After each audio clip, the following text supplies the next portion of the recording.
si baik. Maka walaupun itu hal yang tidak disukai, kalau kita adalah orang yang berilmu, hal yang tidak disukai itu tidak mengganggu kehidupan kita.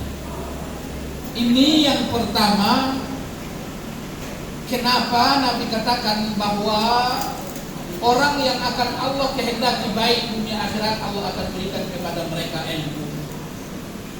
Karena dengan ilmu mereka akan semakin kenal dengan Allah. Kenapa harus semakin kenal dengan Allah? Karena semua apa yang terjadi dalam kehidupan Anda adalah keputusan Allah, bukan keinginan Anda. Satu. Yang kedua, kenapa harus menuntut ilmu? Kenapa orang yang dikehendaki Allah akan bahagia itu Allah berikan kepada mereka ilmu? Karena ilmu agama ini adalah hidayah. Karena ilmu agama ini adalah hidayah. Ilmu agama ini petunjuk agar supaya kita melalui setiap perjalanan selamat, baik, tidak ada masalah di jalan. Agar supaya kita ketika hendak berkata dan berbuat tidak salah pilih. Orang kalau tidak punya petunjuk salah pilih. Pak, kalau salah pilih repot nggak konsekuensinya? Salah milih bini repot nggak? Repot. Salah milih suami repot? Ya? Salah pilih presiden. Salah pilih presiden repot? Salah rakyat. Salah pilih teman repot nggak? Salah pilih pekerjaan repot. Nah, jadi salah pilihnya kita dalam setiap perkataan dan perbuatan itu adalah karena keluar dari hidayah. Itu adalah karena keluar dari hidayah. Lihat, orang salah ngomong aja masuk penjara, ada begitu nggak? Ada begitu nggak? Padahal hanya satu kali salah ngomong masuk penjara. Ada yang berulang kali nggak masuk. Hah? Yang berulang kali nggak masuk. Iya, salah ngomong masuk penjara, ribet urusannya bisa puluhan tahun.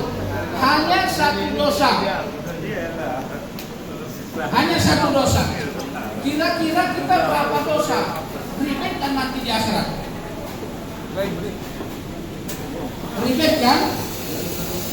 Nah, terjadinya masalah, salah pilih seseorang, salah jalan seseorang, salah ngomong seseorang, itu adalah karena keluar dari jalur agama. Kalau sudah keluar dari jalur agama, tidak ada kebaikan. Gak ada kebaikan. Ada rumah tangga itu kacau, berantakan. Yang ada perang terus, laki bini perang, anak orang tua perang. Itu nggak ada jawabannya selain daripada mereka salah jalan. Mereka membangun rumah tangga itu di luar konsep Islam. Ada dua orang yang bersahabat, lalu mereka berpisah dari persahabatan itu. Itu pasti karena salah satu di antara mereka sudah keluar dari konsep Islam.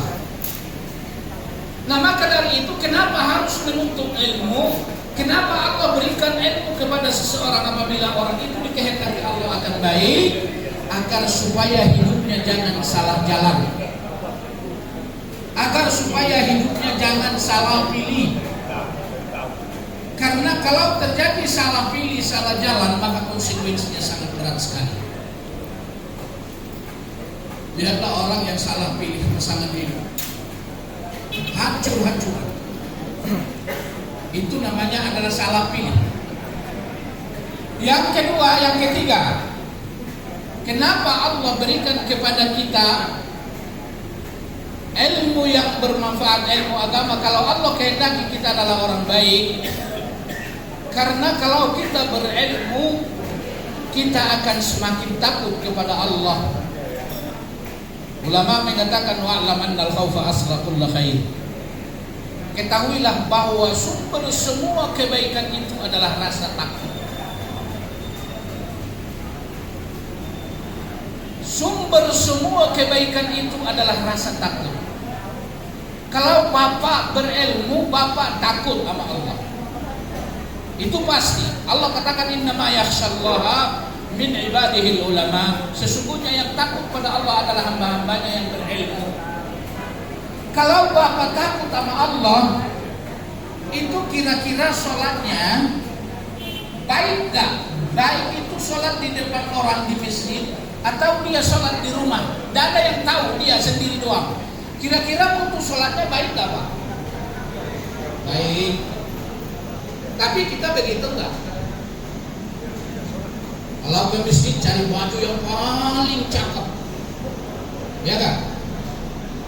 Bersih, pakai wangi-wangian, karena ada orang. Kalau di rumah bajunya cuma pakai baju kaos oblong doang. Kenapa ketakwaan itu mutunya berubah di depan orang? Kalau di depan orang ketaatannya lebih baik, kalau kesendirian dia tidak baik ketakwaannya. Kenapa seperti itu? Jawabnya adalah tidak memiliki rasa takut pada Allah. Ada orang, berani nggak orang itu melakukan dosa kalau ada orang lain yang melihatnya? Tidak berani kita melakukan dosa kalau ada orang yang melihatnya. Kenapa kita tidak lakukan dosa? Karena ada yang melihatnya. Kalau nggak ada yang lihat kita melakukan dosa. Nah, orang yang takut kepada Allah sama saja dilihat orang atau tidak dilihat orang, dia tidak mau melakukan dosa. Dia tidak mau melakukan dosa. Nah, inilah antara lain yang menjadi sebab kenapa Nabi katakan may yuridillahu bihi khaira yufaqihuhu fiddin. Siapapun yang dikehendaki Allah akan baik, maka Allah akan jadikan orang itu senang dengan ilmu agama. Allah akan jadikan dia suka mempelajari ilmu agama. Yang kedua, apa tanda orang itu kalau dia adalah orang yang dikehendaki Allah akan baik? Allah akan berikan kepada dia ujian demi ujian dalam hidupnya. Allah akan berikan kepada dia cobaan demi cobaan. Nabi sallallahu alaihi wasallam katakan, "Idza aradallahu bi'abdin khaira yusibhu." Apabila Allah menghendaki seseorang baik, yusibhu. Allah akan berikan kepada dia musibah. Allah akan berikan kepada dia musibah. Apa musibah, Pak? Kita sering dengar musibah-musibah. Apa yang dinamakan dengan musibah? Setiap sesuatu yang tidak mengenakan di dalam hati maupun di dalam fisik kita, itu musibah. Sakit, fisik kita enak gak itu dengan sakit? Enggak. Kemiskinan? Enggak. Diomongin orang? Enggak.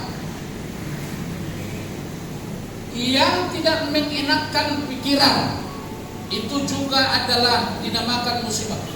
Sekecil apapun yang membuat pikiran Anda tidak enak, itu namanya musibah.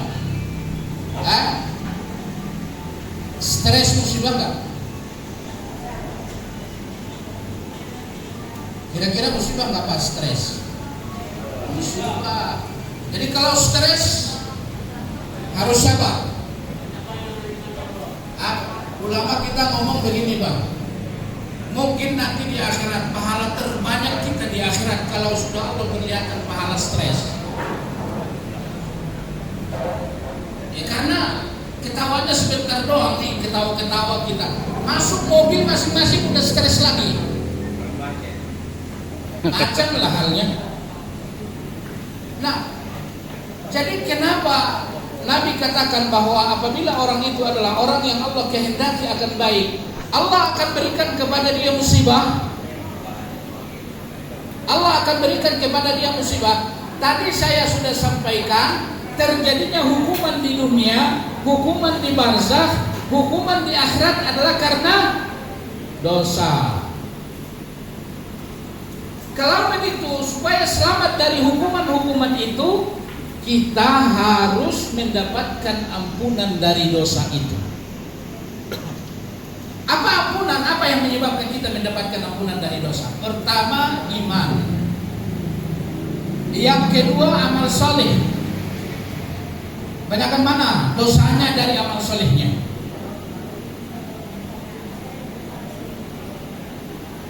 Dosa itu tidak pernah berhenti, Pak. Sekali lihat HP aja kan tahu berapa dosa. Jadi dosa itu luar biasa banyaknya, nggak pernah berhenti. Sementara ibadah minim, sholatnya aja hanya yang 5 waktu, nggak ada yang sunnah. Baca Quran malas, sedekah enggak. Jadi sehingga ibadah-ibadah kita itu tidak mampu menghapuskan dosa.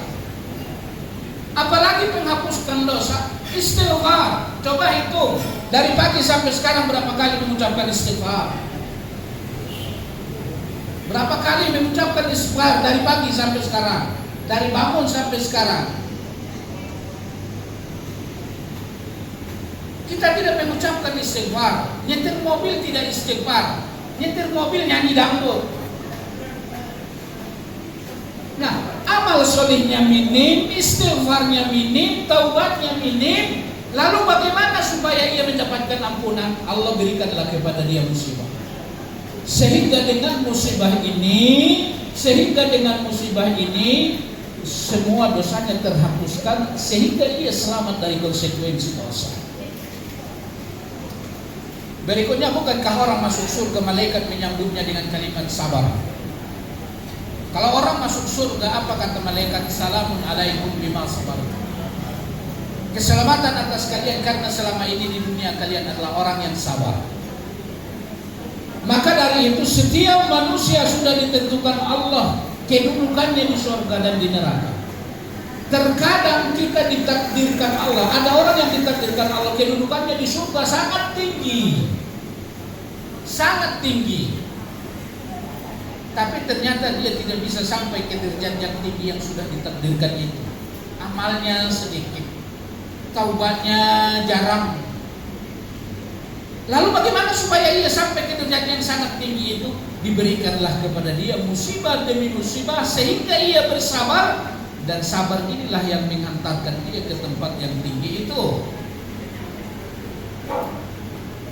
Nah, maka dari itu Nabi sallallahu alaihi wasallam katakan, "Idza aradallahu bi'abdin khaira yusibhu."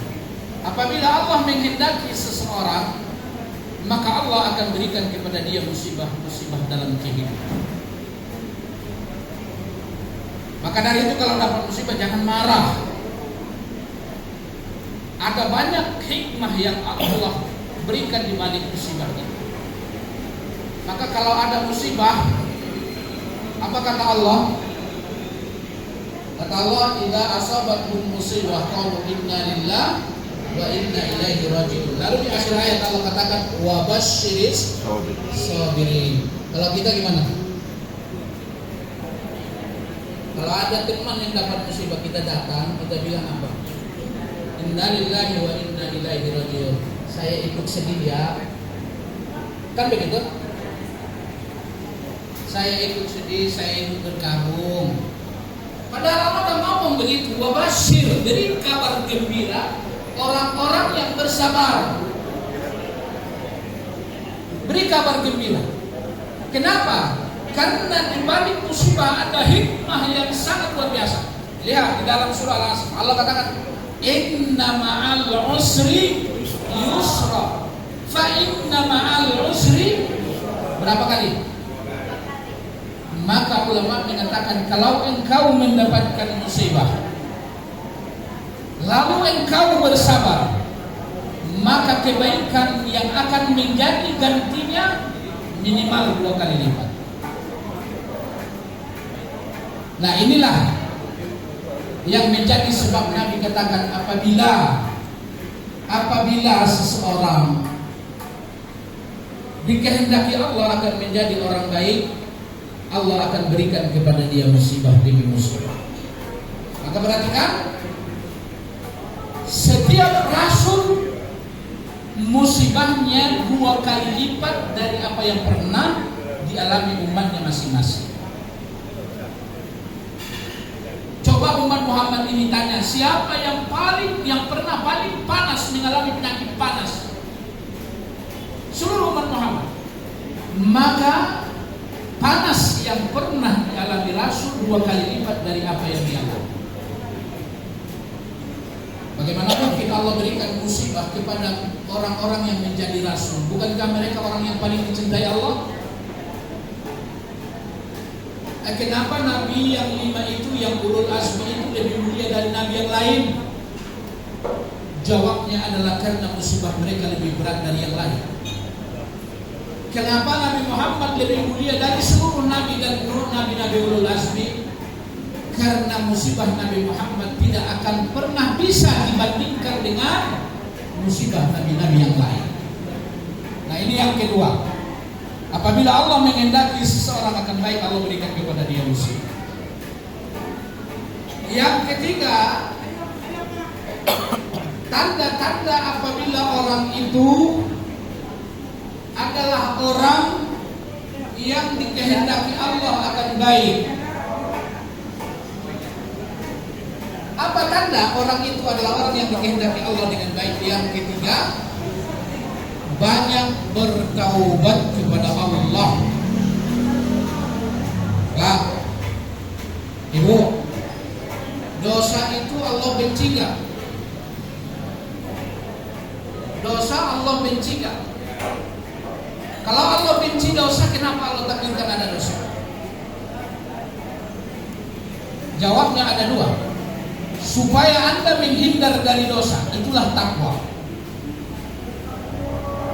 Tapi kalau Anda tetap masih bernama manusia, tidak bisa, enggak, harus jatuh pada dosa. Kapan? Kalau Anda orang beriman jatuh pada dosa ketika iman lemah, atau ketika lupa pada Allah, pasti jatuh mereka kepada dosa.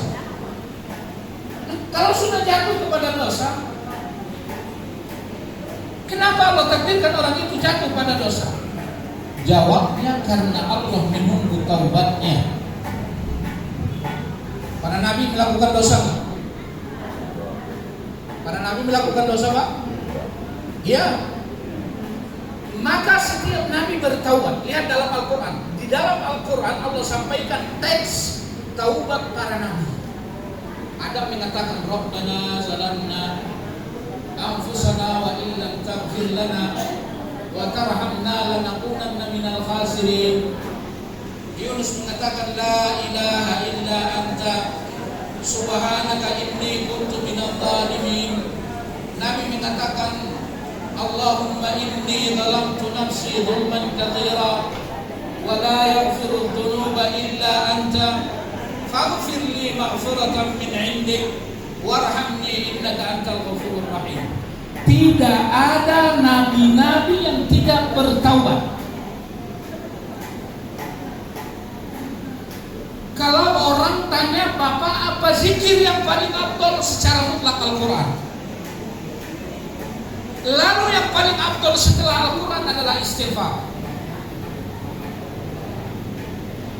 Kenapa istighfar itu menghapuskan dosa? Dosa itu membuat mati hati. Perhatikan, ada di sana orang dari kecil menjadi orang bijak, dari kecil jadi bajingan. Padahal dia mukmin. Anda tidak pernah melihat dia masuk ke dalam masjid. Umurnya sudah 60 tahun. Tiba-tiba Anda lihat dia masuk ke masjid. Anda lihat dia sudah rajin beribadah. Jawabannya kenapa Anda lihat sudah rajin beribadah? Karena dia sudah bertaubat. Ya kan? Dia nggak mampu tuh datang ke masjid, nggak mampu itu beribadah kalau ia tidak awali dengan istighfar. Maka jangan main-main dengan istighfar. Pak, tidak ada ibadah dalam agama ini yang membuat Allah bangga, yang membuat Allah bahagia. Hanya satu saja, yaitu taubat. Pernah lihat nggak dalam Al-Quran atau hadis Allah bangga dengan sholatmu? Pernah lihat nggak? Allah bangga dengan sedekahmu, bangga dengan bacaan Al-Quranmu, bangga dengan zikirmu. Tidak pernah tuh. Satu-satunya ibadah yang membuat Allah bangga hanya satu, yaitu taubat. Hadis, mungkin bapak-bapak sudah tahu, seorang laki-laki pergi musafir. Di tengah jalan dia istirahat, dia turun dari kendaraan. Ketika dia turun, ini onta lari. Di atas onta itu uangnya, di atas onta itu makanannya, di atas onta itu minumannya. Ia melakukan musafir yang sangat jauh, melewati gurun pasir. Dan mungkin lagi dia hidup. Dan dia pun sudah yakin tidak ragu sedikit pun dia akan mati. Karena tidak mungkin dia bertahan hidup. Tidak ada orang yang lewat, maju tidak bisa, mundur tidak bisa. Makanan ada di atas kendaraan, minuman ada di atas kendaraan. Dari mana minuman ini adalah padang pasir? Maka kata Nabi, dia berbaring, benar-benar tinggal menunggu kematian. Dia yakin bahwa dia akan mati. Tiba-tiba itu ontanya datang lengkap dengan isinya seperti semula. Lalu dia tangkap itu tali ontanya. Karena gembiranya dia katakan, ya Allah, Engkau adalah hambaku, aku adalah Tuhanmu. Akhta'ani syuddatil fa'al. Kata Nabi, dia salah ngomong karena terlalu gembira. Dia katakan, ya Allah, Engkau adalah hambaku, aku Tuhanmu. Salah ngomong karena terlalu gembira. Allah katakan, Nabi katakan, Allah jauh lebih gembira dari orang ini. Allah jauh lebih gembira dari orang ini ketika menerima taubat seorang hamba. Selama ini kita salah paham ya. Ente istighfar dong. Dia bilang, apa saya salah? Apa salah saya emang? Padahal Nabi aja istighfar. Kenapa Nabi ditakdirkan melakukan dosa? Agar supaya Nabi itu memiliki amal yang namanya istighfar. Nah, kalau ada seorang hamba yang bertaubat, Allah sangat gembira, jauh lebih gembira dari orang yang kehilangan kendaraan tadi. Satu-satunya ibadah yang membuat Allah gembira adalah taubat. Hadis yang masyhur, 1 orang membunuh 100 orang. Pernah dengar hadis itu, Pak? 100 orang dia bunuh. Ada di sini yang pernah bunuh orang? 100 orang dia bunuh. Lalu dia ingin bertaubat. Akhirnya ulama mengatakan, pindah engkau dari tempat, karena tempatnya sekarang tidak baik. Teman-teman di tempat sekarang tidak baik. Maka kalau mau jadi orang baik harus punya teman yang baik. Ini alhamdulillah teman kita semua teman ngaji, luar biasa. Maka dari itu ulama kita mengatakan, ada 2 hal yang engkau dapatkan dalam menuntut ilmu. Yang pertama, kalau engkau hadir di majelis ilmu, engkau akan memiliki kesempatan untuk memperbaiki diri. Yang kedua, teman sejatimu engkau temukan hanya di majelis ilmu saja. Nah, ini orang mau bertaubat. Ulama yang mengatakan kepada dia, tinggalkan tempatmu yang sekarang, karena tempatmu sekarang tidak baik. Orang-orang di situ tidak mau beribadah. Yang mau beribadah orang yang di sana. Nah, pergilah engkau pindah. Di tengah jalan dia mati. Pertanyaan saya, apakah dia sudah bertaubat?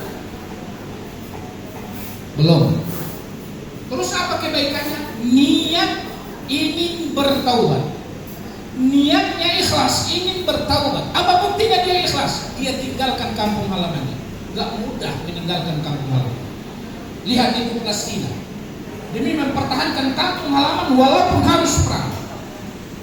Nah, ini buktinya laki-laki ini sangat ikhlas, ingin bertaubat. Dia tinggalkan kampung halaman. Di tengah jalan dia mati. Udah bertaubat belum tadi? Baru niat. Dalam agama kita, kalau kita melakukan niat, memiliki niat ingin melakukan kebaikan, tapi tidak jadi dilakukan, Itu berpahala nggak? Bagus. Baru niat, padahal nggak jadi dilakukan. Nah ini amal dia baru niat. Niat apa? Ingin melakukan taubat. Tapi belum taubat dia mati di tengah jalan. Begitu dia mati, datang malaikat dari neraka mau membawa dia ke neraka. Lalu gak lama datang malaikat dari surga mau bawa dia ke surga. Dua malaikat ini bertengkar. Malaikat yang dari neraka bilang dia penduduk neraka. Malaikat yang dari surga bilang bukan, dia penduduk surga. Malaikat yang dari neraka bilang kan dia belum jadi bertaubat. Belum jadi bertaubat. Allah utus malaikat yang ketiga. Kata Allah, kata malaikat itu, ayo ukur. Kalau dia lebih dekat ke tujuannya, maka dia penduduk surga. Tapi kalau dia masih lebih dekat dari tempat semula, dia penduduk neraka. Lalu diukur. Sebenarnya ini orang lebih dekat ke tempat awal. Akan tetapi Allah memerintahkan bumi untuk menggeser jenazahnya satu jengkal ke depan. Itu baru niat bertaubat. Subhanallah. Kenapa? Baru sekedar niat. Allah sangat bangga dengan taubat. Maka dari itu bapak-bapak lihat dalam Al-Quran. Kalau bapak melihat ada kalimat taubat, maka di akhirnya pasti kalimat rahim. Innallaha tawwabur rahim. Innallaha ghafurur rahim. Walaupun kita punya dosa sebelum langit dan bumi, besar-besar dosanya, kalau sudah bertaubat, Allah maafkan. Allah cintai seperti tidak pernah melakukan dosa. Itulah Allah. Kalau kita nggak bisa itu begitu. Ada orang bersalah kepada si A, dia bilang saya salah. Ya, kamu salahnya udah diulang-ulang. Saya maafkan. Tapi jangan lanjut lagi. Dan ingat, untuk seterusnya saya nggak bisa kayak dulu lagi. Begitu nggak? Begitu nggak? Kalau Allah ngomong begitu sama bapak, mau nggak? Kamu salah sama saya, ya. Mamanya ibu ngomong di rumah begitu.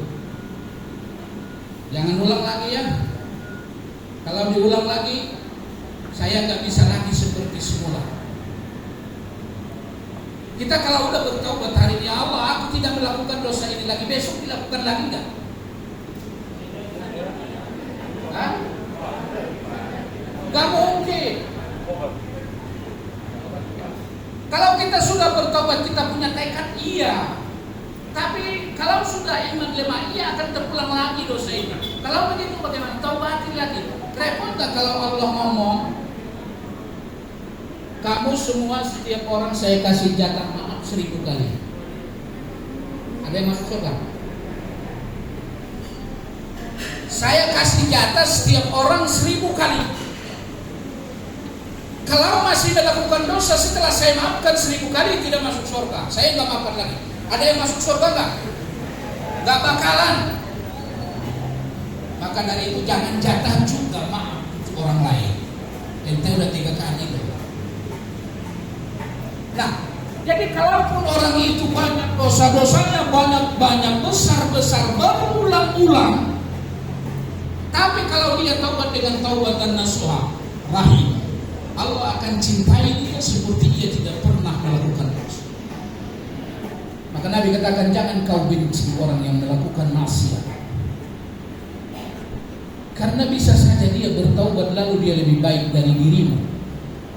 Karena hati orang yang bertaubat jauh lebih lembut dari orang yang tidak bertaubat. Ini kita kadang-kadang, kenapa dia? Dia kan dulu tukang ini. Dan coba perhatikan, kalau ada orang yang bertaubat dengan taubatan nasuha, lihatlah, ada masjid dan jamaahnya banyak, lalu ada orang yang bertaubat dengan taubatan nasuha, lihat, bisa saja dia kelihatan lebih baik dari imam masjid itu sendiri. Imam masjidnya masih telat sholat, dia udah nggak mau telat sholat lagi kalau sudah bertaubat. Jadi yang ketiga, yang berapa tadi? Ketiga. Yang ketiga yang menjadi tanda-tanda orang yang akan menjadi baik hidupnya dunia akhirat adalah orang yang banyak bertaubat. Yang keempat, orang yang akan dijadikan Allah baik hidupnya. Apa tanda-tandanya?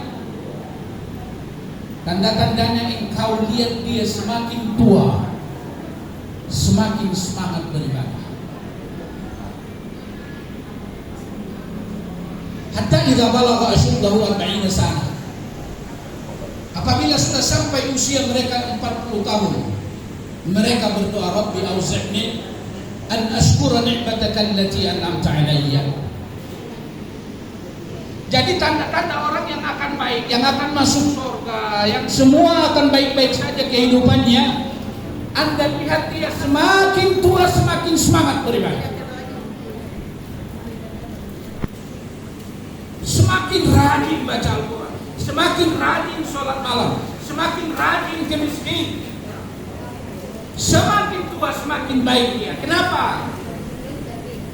Karena Allah menilai seseorang di atas dunia ini baik atau tidak baik bukan bagaimana ia berawal, akan tetapi bagaimana ia berakhir. Bukan bagaimana ia berawal, tapi bagaimana ia berakhir. Pak, jadi nggak boleh lagi tanggung-tanggung beribadah ya. Udah jangan lagi terlena dengan dunia ini. Jangan Anda katakan dunia ini masa depan, dia adalah ada di belakang. Semakin tua Anda, semakin Anda jauh dari dunia, bukan semakin dekat. Jangan katakan dunia Anda adalah masa depan. Banyak orang yang mengkhawatirkan kehidupan dunianya. Semakin tua dia semakin khawatir, semakin takut kehidupan dunia. Padahal semakin jauh dunia, yang dia itu sesungguhnya semakin dekat dengan kubur, bukan semakin dekat dengan dunia. Jadi kalau sudah tidak hilang kerakusan, semakin tua kerakusan tidak semakin berkurang, ini bahaya besar. Sudah tidak banyak lagi dunia ini yang kita butuhkan. Nah maka dari itu orang yang akan menjadi baik dunia akhirat, tanda yang keempat kata Nabi adalah engkau lihat dia semakin tua, semakin semangat beribadah kepada Allah. Yang terakhir, tanda orang yang akan menjadi baik dunia akhirat, bahagia dunia akhirat, engkau lihat dia hidup penuh dengan kasih sayang. Engkau lihat dia hidup penuh dengan kasih sayang. Dia sangat sayang terhadap hamba-hamba Allah. Maka dari itu Allah Subhanahu wa taala katakan ar-rahimuna yarhamuhumur rahman. Ar-rahimuna yarhamuhumur rahman. Orang-orang yang hidup penuh dengan kasih sayang, maka dia akan disayangi orang dia akan disayangi Allah yang Maha Rahman. Lihat, di dalam ayat ini Allah tidak katakan ar-rahimuna yarhamuhumullah, tidak. Tapi Allah katakan ar-rahimuna yarhamuhumur rahman. Apa artinya itu? Orang yang hidup penuh dengan kasih sayang. Orang yang hidup penuh dengan kasih sayang, maka ia akan dikasih sayangi Allah, dan Allah akan memberikan kepada dia rahmat yang sangat banyak. Pak, merasa nggak bahwa Bapak dapat rahmat banyak dari Allah? Merasa nggak? Kalau merasa, jadilah orang yang menjadi sebab orang lain dapat rahmat. Ini konsekuensinya. Lihat, ada seorang pelacur masuk surga. Allah ampuni dosanya sebagai pelacur karena memberikan minum kepada seekor anjing. Apa yang menjadi berpahala dan menjadi bernilai di sini? Yang pertama keikhlasan, yang kedua sedekah. Tapi ini sedekah tidak terjadi kalau tidak ada rasa kasih sayang di dalam hati.